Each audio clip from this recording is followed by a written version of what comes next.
a drag queen who starred on RuPaul's Drag Race, has opened up about their HIV diagnosis and shared what it's like to live with the virus today. Harry Whitfield, better known by his stage name Charity Kase, shared his diagnosis on an episode of the hit BBC show back in 2019, and an outpouring of support followed online, but Harry, 25, said this isn't matched in day-to-day life, and he faces unjust stigma and bigotry every day, and now has spoken out in partnership with the Terence Higgins Trust. Harry, from London, said that the illness is no worse than diabetes, and the stigma is the worst part about his diagnosis, as people still think having HIV makes a person dirty. What do you think about the virus? Let us know in the comments.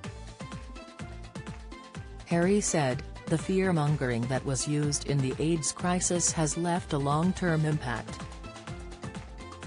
It was the right thing to do at the time and it helped to decrease cases, but it came along with all this stigma that HIV+ people were dirty or unsafe, or wrong and scary even, and that's had a big impact. If you look at the language used today on dating apps, lots of people use the word clean, and that shows the stigma is still commonplace today. No one bats an eyelid, but saying you're clean is like saying I'm dirty because I'm positive. Language like that is really damaging. If you look at how big of a deal the virus and the epidemic itself was, the numbers of deaths were so shockingly high that it probably was the right thing to do, to claw back some sort of control. I'm not saying for sure it was the right thing to do, it wasn't for me to say, all I can talk about is the effects I feel from it today." Harry works as a full-time drag queen and spends his time opening shows, creating content for social media, and selling his own artwork online.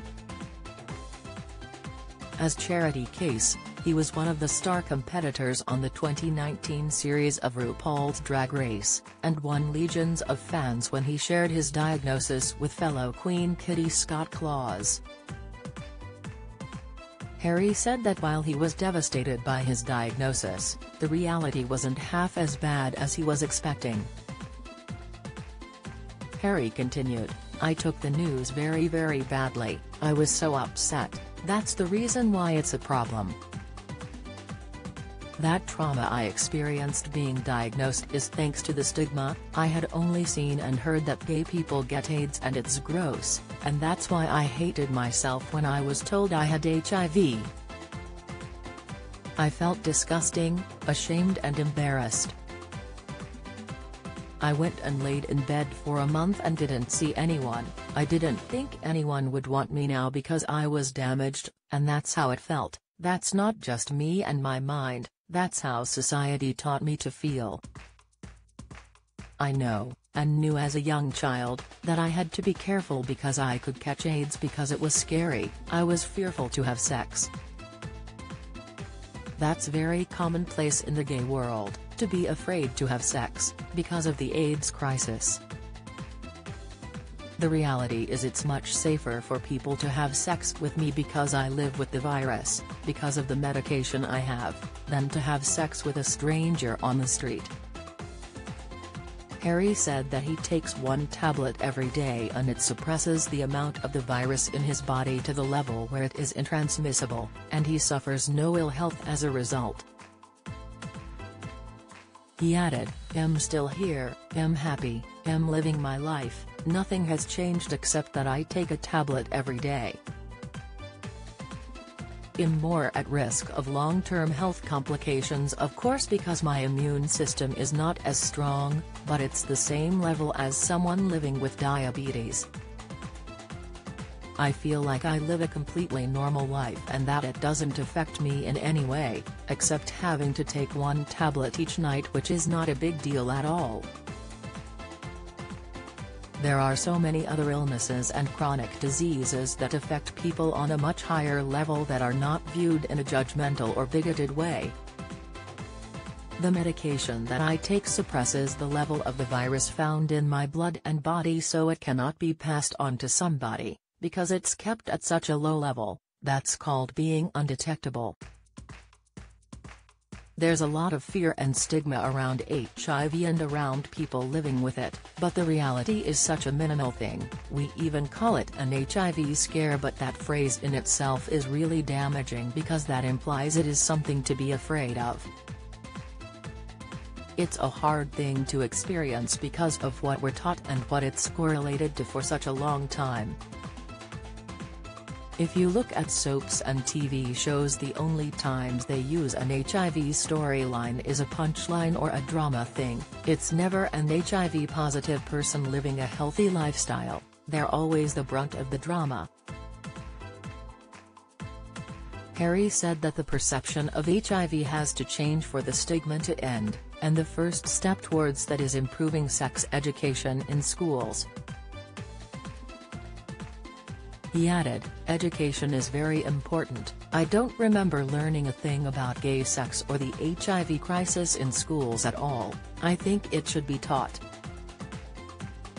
Just as you have sex education for heterosexual people in school, it should be the same for gay people. It's unreasonable to expect gay people to go through life living in a straight world where they may be in a place where no one is like them. They need help learning about all this as well. Our country, our youth, needs to be educated on HIV and learn to not only protect themselves but handle the possibility of being diagnosed one day. It's not a red flag to be wary of at all costs." The Terence Higgins Trust are the UK's leading HIV and sexual health charity. This summer marks 40 years since the charity's formation following the death of Terry Higgins in 1982, the first named person to die from AIDS-related illnesses in the UK. For more of the news you care about, straight to your inbox, sign up for one of our daily newsletters here. A spokesperson said, "Thanks to incredible medical advancements in the fight against HIV, people living with the virus can live long and fulfilling lives. People living with HIV who are on effective treatment can't pass on the virus and can expect to live just as long as anyone else. Condoms, access to reliable testing and HIV prevention pill PrEP have revolutionized HIV prevention. While we have seen monumental progress, the fight against HIV isn't over. Today, the charity are working towards the goal of 0 new HIV cases in the UK by 2030. Terence Higgins Trust are asking supporters to show heart and wear their 40th anniversary heart badge in solidarity with people living with and impacted by HIV. Do you have a story to sell? Get in touch with us at yourmirror@mirror.co.uk.